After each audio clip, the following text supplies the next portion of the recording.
नमस्कार, स्वागत है आपका खबर उत्तराखंड में और मैं हूं आपके साथ दुर्गेश पांडे। जम्मू कश्मीर में चल रहे ऑपरेशन त्रिनेत्र में शहीद हुए चमोली निवासी लांस नायक रुचिन सिंह रावत और हिमाचल प्रदेश के सिरमौर निवासी शहीद प्रमोद नेगी के पार्थिव शरीर पर पुष्प चक्र अर्पित कर मुख्यमंत्री पुष्कर सिंह धामी ने उन्हें श्रद्धांजलि दी। दोनों शहीदों का पार्थिव शरीर देहरादून के जॉलीग्रांट एयरपोर्ट पर लाया गया था। शहीदों को श्रद्धांजलि देते हुए मुख्यमंत्री पुष्कर सिंह धामी ने कहा कि राष्ट्रीय सुरक्षा में अपने प्राण न्यौछावर करने वाले हमारे शहीदों को ये देश हमेशा याद रखेगा।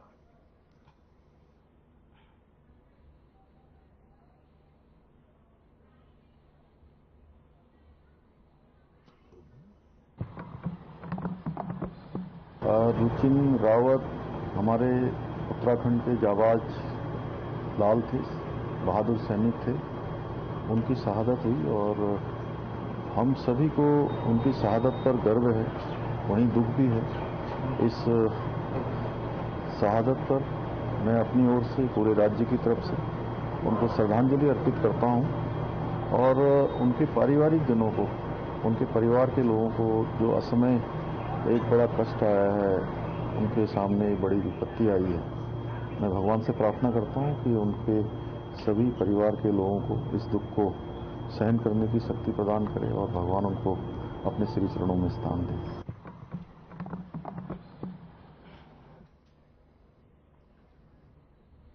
वहीं सीएम पुष्कर सिंह धामी लगातार विभिन्न विभागों की समीक्षा बैठक ले रहे हैं। इन बैठकों के दौरान सीएम धामी प्रदेश के विकास कार्यों, केंद्र और राज्य सरकार की तरफ से चलाई जा रही योजनाओं की समीक्षा कर रहे हैं।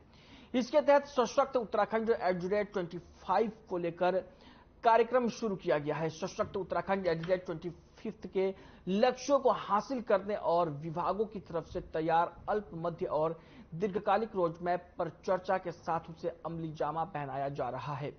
सीएम पुष्कर सिंह धामी ने कहा कि प्रदेश के विकास के लिए जो लक्ष्य तय किए गए उसको पूरा करने के लिए लगातार सभी विभागों की बैठक की जा रही है।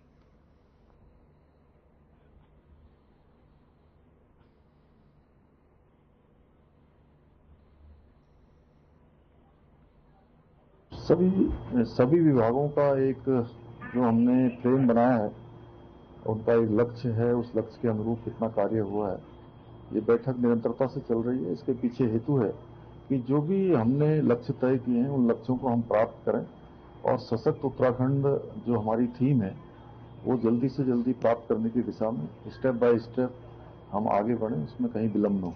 धन्यवाद।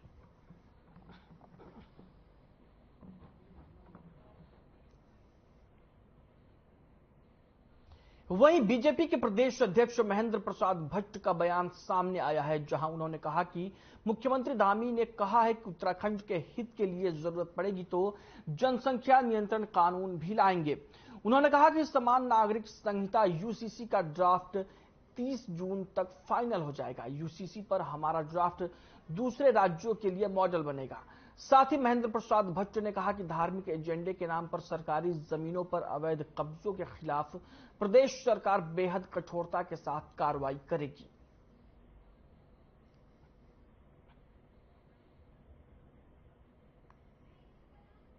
माननीय मुख्यमंत्री जी ने कल बहुत एक बड़ा विषय प्रदेश के अंदर रखा है। दो बातें महत्वपूर्ण, एक तो जमीन की खरीद फरोख्त, खरीद के समय खरीदने वाले व्यक्ति पृष्ठभूमि की जानकारी भी आवश्यक है, क्योंकि ये देवभूमि है।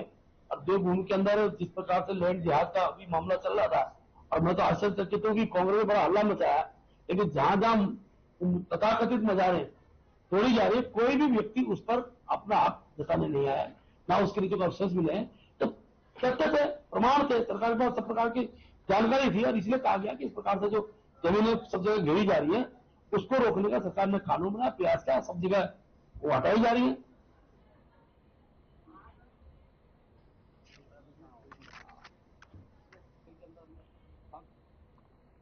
वहीं अल्मोड़ा में पूर्व मुख्यमंत्री हरीश रावत ने स्थानीय हरिप्रसाद चमचा की मूर्ति के सामने सैकड़ों कांग्रेसियों के साथ एक दिन का उपवास किया। दरअसल रावत सरकार में अल्मोड़ा के गुरुदाबांज में हरिप्रसाद उन्नयन केंद्र की स्थापना की गई थी, जिसके अनेक काम भी हो गए थे, पर वर्तमान में इस संस्थान को बंद कर दिया गया है, जिसको लेकर पूर्व मुख्यमंत्री हरीश रावत ने कहा कि लाखों लोगों को इस केंद्र से रोजगार मिल सकता था और यहाँ के शिल्पियों को विकसित करने के लिए ये लोगों की सम्मान से जुड़ा हुआ है। लेकिन आज की सरकार ने इस बहुउद्देशीय संस्थान को बंद कर दिया है, जिसके खिलाफ आज एक दिन का उपवास है। इसके बाद भी सरकार यदि नहीं मानी तो 2 अक्टूबर से 24 घंटे के उपवास के कार्यक्रम को लेकर आगे बढ़ेंगे।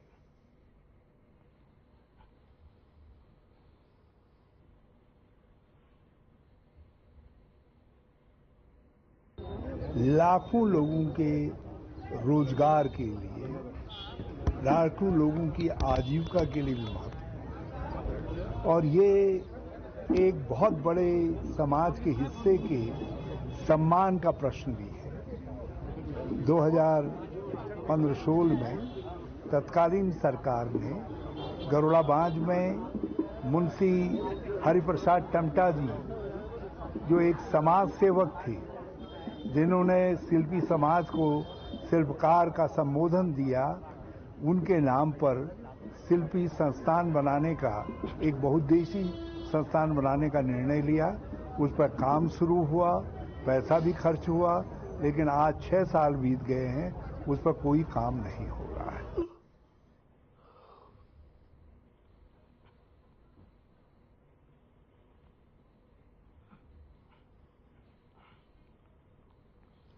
कांग्रेस प्रदेश अध्यक्ष करण माहरा ने एक बार फिर से बीजेपी के ऊपर गंभीर आरोप लगाए हैं। उन्होंने कहा कि चाहे केंद्र की बीजेपी की सरकार हो या फिर प्रदेश की बीजेपी की सरकार, एक तरफ जहां दिल्ली में सांसद ब्रजभूषण शरण सिंह के ऊपर महिला पहलवान आरोपों की झड़ी लगा रही हैं, वहीं जगह जगह बीजेपी के नेताओं पर तमाम आरोप लग रहे हैं।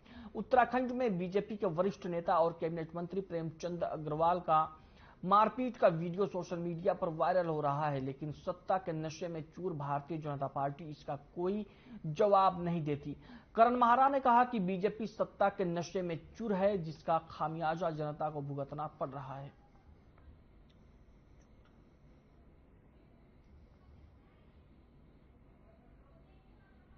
भारतीय जनता पार्टी है, जनता ने भी बहुत ज्यादा मैंडेट दिया है, तो थोड़ा तो भुगतना ही पड़ेगा। एक मंत्री के ऊपर स्वर्ण पदक विजेता जो है वो यौन आरोप लगा रहे हैं कि यौन उत्पीड़न के आरोप लगा रहे हैं। एक लड़की अपनी बेटी के डीएनए टेस्ट के लिए दर दर भटक रही है, और एक मंत्री जो है वो कभी बैकडोर भर्ती घोटाले में उनका नाम आ जाता है विधानसभा के, और कभी वो सड़कों में मारपीट पे आते हैं। अभी 1-2 साल पहले किसी अपने ही कार्यकर्ता के साथ इधर कहीं आसपास ही, हरिद्वार के आसपास कहीं गाली गलौज करते हुए भी एक वीडियो आया था। टेम्परामेंट ठीक नहीं है और अति उत्साही हो गए हैं लगातार जीत से, और न जनता दिख रही है न पब्लिक दिख रही है।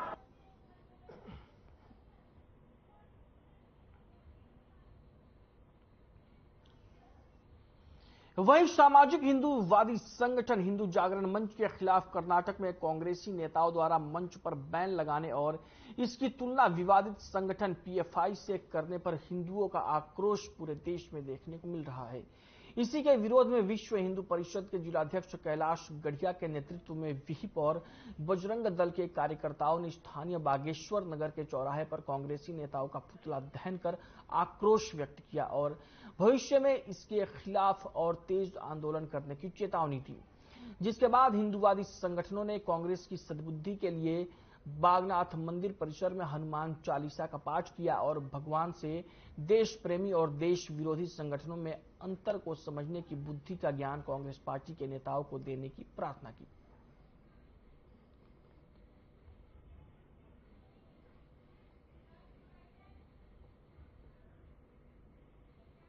सरकार आती है तो बजरंग दल, इस दल पर जो है कांग्रेस सरकार वहां पर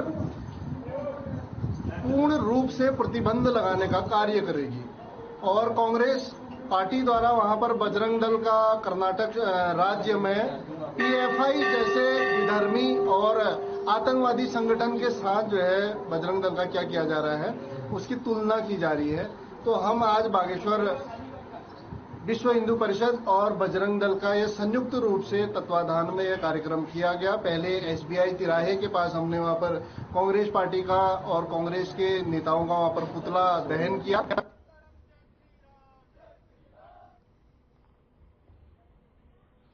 वहीं शनिवार को उत्तराखंड के राज्य सूचना आयुक्त योगेश भट्ट रामनगर पहुंचे, जहां उन्होंने पहुंचकर नगर पालिका का निरीक्षण करने के साथ ही पालिका के सभी विभागों का निरीक्षण करने के साथ ही अभिलेखों की भी जांच की। निरीक्षण के दौरान उन्होंने अव्यवस्थित अभिलेखों पर नाराजगी जताते हुए पालिका ईओ महेंद्र कुमार को व्यवस्था सुधारने के निर्देश दिए।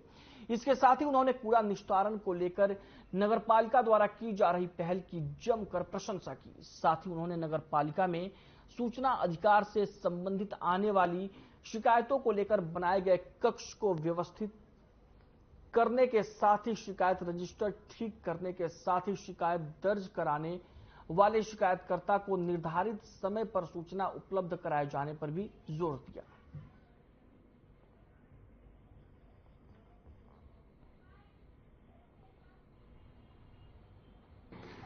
व्यवस्थाएं तो ऐसा कमी जैसा कुछ नहीं है और ये तो बढ़िया लग रहा है। बहुत अच्छी बिल्डिंग बनी है, अभी रेनोवेशन का काम भी चल रहा है। लेकिन मेरा यहाँ आने का मुख्य मकसद जो था वो ये था कि जो सूचना अधिकार अधिनियम के तहत नगर पालिका रामनगर में किस तरीके की व्यवस्थाएं हैं, कैसे अनुरोध पत्र यहाँ आते हैं, कैसे उनका निस्तारण होता है, कैसे जो अभिलेख हैं, पुराने रिकॉर्ड्स हैं, उनका किस तरीके से रखरखाव किया जाता है। तो अब चूंकि बिल्डिंग में रिनोवेशन चल रहा है, कुछ थोड़ी बहुत कमियां हैं, लेकिन अधिशासी अधिकारी जो यहाँ पर हैं उन्होंने आश्वासन दिया है कि ये सारी व्यवस्थाएं चाक चौबंद हो जाएंगी।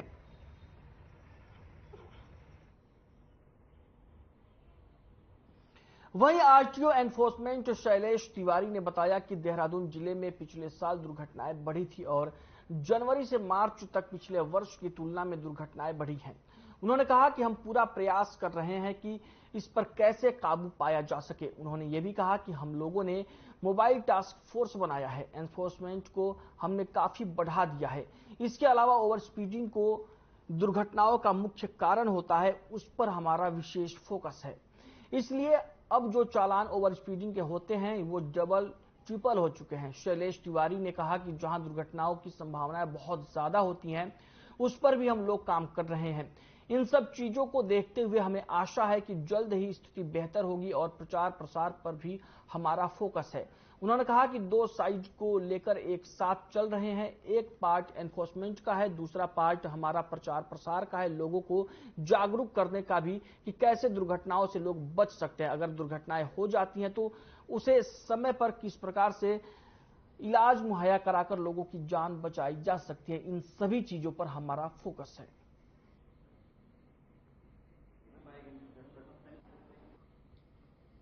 पिछले साल दुर्घटनाएं बढ़ी थी, अभी भी जो जनवरी से मार्च तक का जो समय होता है पिछले वर्ष की तुलना में दुर्घटनाएं बढ़ी हैं।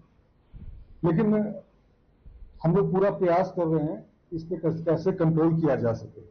हम लोगों ने मोबाइल टास्क फोर्स बनाया है, इन्फोर्समेंट हम लोगों ने काफी बढ़ा दिया है। ओवर स्पीडिंग जो दुर्घटनाओं का मेन कारण होता है उस पर हमारा विशेष फोकस है। इसके जो चालान ओवर स्पीडिंग के होते हैं वो डबल ट्रिपल हो गए हमारा। साथ ही साथ कई जगह जो ब्लैक स्पॉट होते हैं या दुर्घटना संभावित क्षेत्र होता है जहां दुर्घटनाओं की संभावना बहुत ज्यादा होती है, उस पर भी हम लोग काम कर रहे हैं।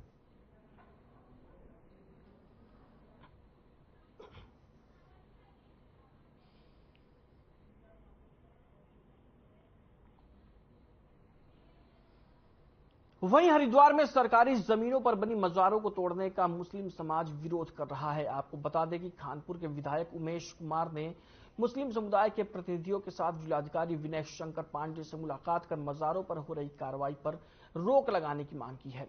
विधायक और मुस्लिम समुदाय के लोगों ने प्रशासन से मांग करते हुए कहा कि 2008 के बाद बनाई गई ऐसी मजारों पर ही कार्रवाई की जाए जहां पर व्यावसायिक गतिविधियां हो रही हैं, जबकि दशकों पुरानी मजारों से लोगों की आस्था जुड़ी हुई है। इसलिए पुराने धार्मिक प्रतीकों को ना तोड़ा जाए। जिसके बाद उमेश कुमार ने बताया कि जिलाधिकारी ने सभी पक्षों के साथ बैठकर समाधान निकालने का आश्वासन दिया है।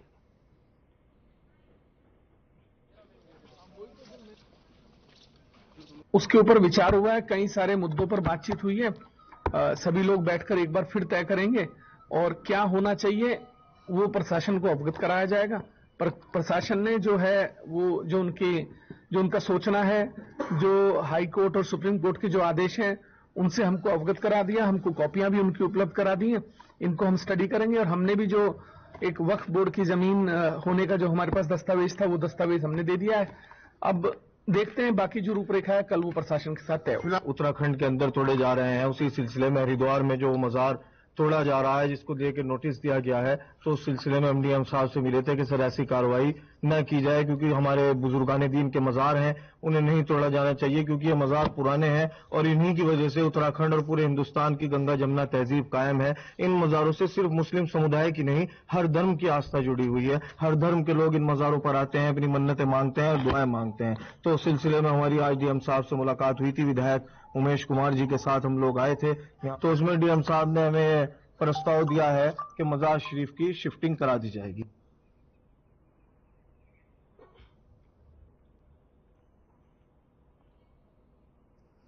वहीं ऋषिकेश में आईजीपीएल चौकी क्षेत्र अंतर्गत एक कॉलोनी में 7 वर्ष की बच्ची के साथ युवक ने छेड़छाड़ करते हुए अश्लील हरकतें कर दी। घर पर घटना की जानकारी देने पर बच्ची को जान से मारने की धमकी भी दी। परिजनों ने बच्ची की शिकायत पर कोतवाली पुलिस को तहरीर देकर युवक के खिलाफ कार्रवाई की मांग की है। पुलिस ने आरोपी के खिलाफ मुकदमा दर्ज कर लिया है और आगामी कार्रवाई में जुट गई है।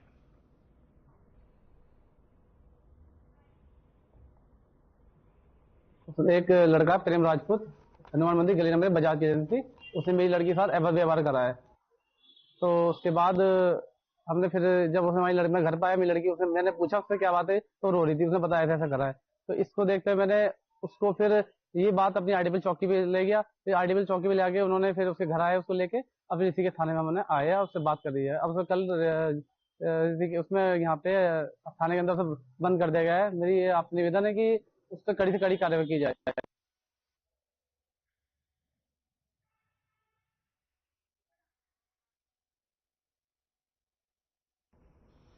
वहीं शारदा बैराज के निकट अज्ञात चोर ने बड़े ही अनोखे अंदाज में एक धर्मकांटे को अपना निशाना बनाते हुए कांटे में लगा हुआ कंप्यूटर उड़ा दिया और चोरी का पूरा मामला सीसीटीवी कैमरे में कैद हो गया, जो कि सोशल मीडिया पर वायरल हो गया है। आपको बता दें कि सीसीटीवी फुटेज में अज्ञात चोर ने कुर्सी का सहारा लेकर चोरी को अंजाम दिया। इस पर मां शारदा शक्तिमान यूनियन अध्यक्ष अमन सिंह ठाकुर ने बताया कि घटना के मामले में अभी पुलिस को सूचना नहीं दी गई है, लेकिन चोरी का मामला उजागर होते ही सीसीटीवी में कैद हुए वीडियो के जरिए से पुलिस चोर को पहचानने की कोशिश कर रही है। साथ ही उन्होंने बताया कि घटना 3 बजे रात की है और उसके आसपास की घटना हो सकती है।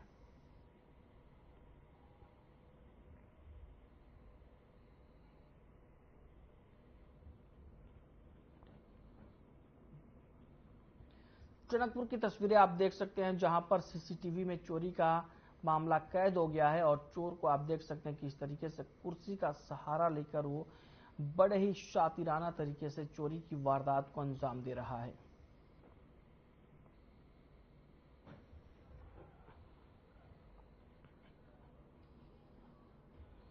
वहीं सस्ते दामों में गेहूं बेचने के नाम पर घटतौली कर रहे ट्रैक्टर ट्रॉली के ड्राइवर और व्यापारी को ग्रामीणों ने पकड़ लिया। जमकर हंगामा करते हुए बाच माप के अधिकारियों को भी मौके पर बुला लिया।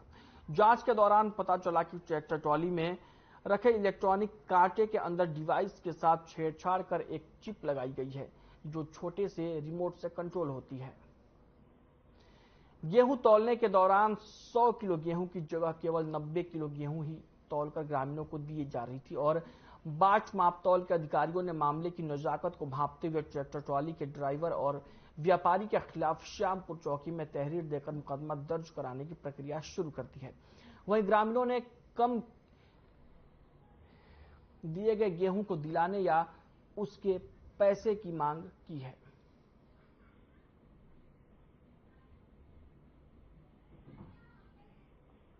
थोड़ी देर पहले ऑफिस में 10 साढ़े 10 बजे के लगभग मुझे चोपड़ा फार्म से प्रधान जी का फोन आया था कि यहाँ पर कोई ट्रैक्टर ट्रॉली है और उसके द्वारा क्या गेहूं बिक्री की जा रही है। तो गेहूं बिक्री करते समय उसके पास एक रिमोट की सूचना मिली तो जैसे हम वहाँ पर पहुंचे तो हमने वो पूरा चेक किया, ढंग से काटा, तो उसमें ये था कि आपको लगभग 10 किलो, 1 क्विंटल में 10 किलो के आसपास की हेराफेरी थी।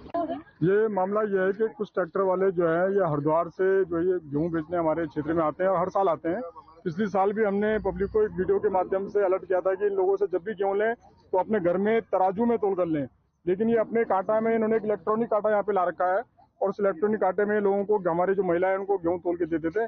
लेकिन जब ये आज इनका एक इलेक्ट्रॉनिक कांटा खराब हुआ तो ये हमारे राजेंद्र चौहान जी जो वार्ड के मेंबर भी हैं, उनके यहाँ बिजली की दुकान है, ये उनके यहाँ अपना कांटा ले गए। तो जब उन्होंने इनका कांटा खोला तो उसमें देखा इन्होंने एक चिप लगा रखी है अंदर और वो रिमोट से उस चिप को ये कंट्रोल कर रहे हैं पूरे उस तराजू को।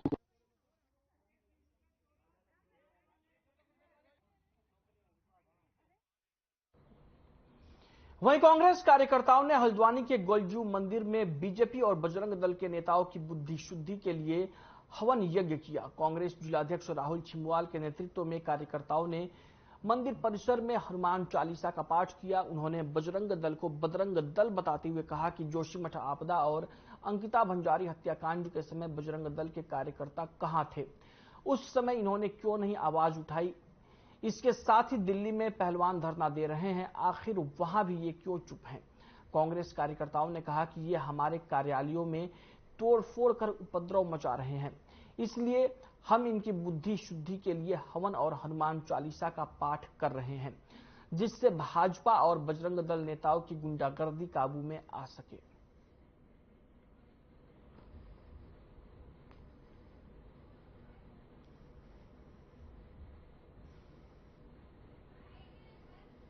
को जपना पड़ता है। आज हमारे प्रदेश में संकट है, आज हमारे देश में संकट है। सरकार समस्याओं का निदान करने के लिए होती है, लेकिन सरकार किसी भी समस्या का समाधान नहीं कर रही। तो इनकी बुद्धि शुद्धि के लिए ये यज्ञ किया गया है। हनुमान जी की चालीसा पढ़ी गई है। हनुमान जी को याद कर रहे हैं कि बुद्धि शुद्धि बल बुद्धि विद्या देवी मई हरऊ कलेश विकार, इनका जरा बल बुद्धि दो और इनकी बुद्धि शुद्धि करो ताकि ये प्रदेश का कल्याण करें। वो देश में कहीं न कहीं पर इसी जो अराजकता और जिसे कहते हैं कि गुंडागर्दी कहीं पर फैलानी हो तो निश्चित रूप से बजरंग दल उसमें आगे रहता है। मैं इस बजरंग दल से सवाल पूछना चाहता हूं कि जब हमारे यहाँ केदारनाथ जी में आपदा आई थी तब ये बजरंग दल वाले लोग कहाँ थे? जब हमारे यहाँ जोशीमठ में इतनी बड़ी आपदा आई तब ये बजरंग दल के लोग कहाँ थे? जब हमारी बहन अंकिता भंडारी हत्याकांड में पूरा प्रदेश सड़कों पर था, हमारी माँ बहनें सड़कों पर थी, तब ये बजरंग दल वाले लोग कहाँ थे? और आज जब हमारे देश के ओलंपियाड जिन्होंने जो देश में जो जंतर मंतर में पिछले कई दिनों से धरने में बैठे हुए हैं, तब ये लोग बजरंग दल वाले कहाँ है? निश्चित रूप से ये लोग एक भाजपा का एक अनुसरणीय संगठन है और वो भाजपा के लिए काम करने वाले लोग हैं। वहीं हल्द्वानी सहित आसपास के जिलों में अब साइबर अपराध तेजी से पनप रहा है। सोशल मीडिया हो या अन्य माध्यमों से साइबर अपराधी तेजी के साथ लोगों को ठगी का शिकार बना रहे हैं और बड़े पैमाने पर जनता की गाढ़ी कमाई लूटी जा रही है। लिहाजा कुमाऊं आईजी नीलेश आनंद भरने ने साइबर अपराधों की लंबित विवेचना की समीक्षा कर कुमाऊं मंडल में सभी पुलिस अधिकारियों को निर्देशित किया। साथ ही कहा कि जल्द से जल्द लंबित साइबर अपराधों की विवेचना करें और गिरफ्तारियां होनी है तो तत्काल गिरफ्तारियां करें। जिन मामलों में चार्जशीट लगाई जानी है उनमें चार्जशीट की कार्रवाई की जाए।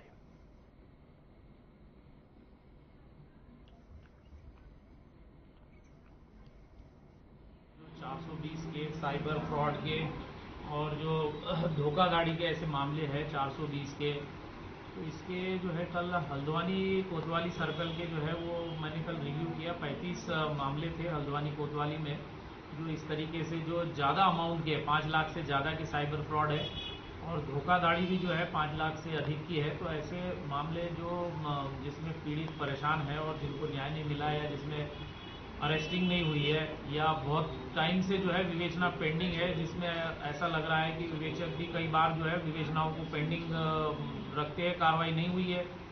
कुछ संलिप्तता भी जो है उसका भी देखा गया है कि कहीं ये तो नहीं है कि मतलब क्यों पेंडिंग है, उसका भी देखा गया है। और सबको जो है मेरे द्वारा कल एक टारगेट दिया गया है कि जो है कम से कम जो है ये किसी को 15 दिन का, किसी को 1 महीने में अगर वो अरेस्टिंग करे या तो विवेचना निस्तारण करे या चार्जशीट लगाए। और जो भी है मामले कई खुलासे भी नहीं हुए, कई सारे साइबर फ्रॉड के ऐसे मामले हैं जो अभी खुलासे के लिए पेंडिंग है। तो उसमें एक साइबर टीम बनाकर जो साइबर सेल हमारा है उसमें बेहतर जो है प्रशिक्षित कर्मचारियों को रखकर साइबर के जो है खुलासे भी जल्द से जल्द कराने की जो है मेरे द्वारा निर्देशित किया गया है। बुलेटिन में फिलहाल के लिए इतना ही। मुझे दीजिए इजाजत। नमस्कार।